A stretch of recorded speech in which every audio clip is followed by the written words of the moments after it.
is a 1960 VW 23 window. Indeed, a beautiful restoration. I don't see any freestyling. There's no Porsche-type wheels on this one. It's not slammed, and I think that's what's going to make this one the most desirable, and already at $70,000. Now, the popularity of the bus, nothing like the Beetle. While 695,000 Beetles were built in 1960, a mere 30,350 buses. So, I mean, a fraction of the number of buses were sold versus Beetles. And once again, you can't determine by the VIN whether it's a real Samba. What you can do is look on the M plate.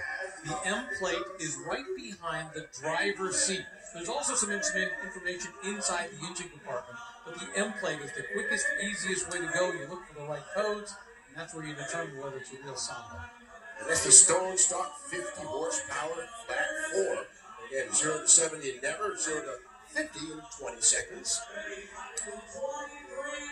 Well, I used to have a VW bus, and I can tell you that what you wanted to do was take a good running leap at the hill, go as fast as you could. I used to have to go to the Cuesta grade in California, the Camarillo grade, and I would work really hard growing up either of those days. This one does have the optional pop-out front windows.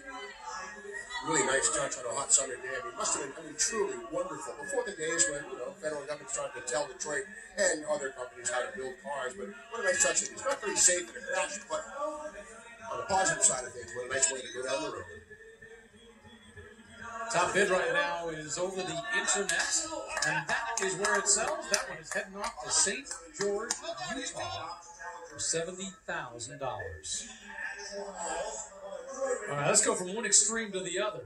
From 50 horsepower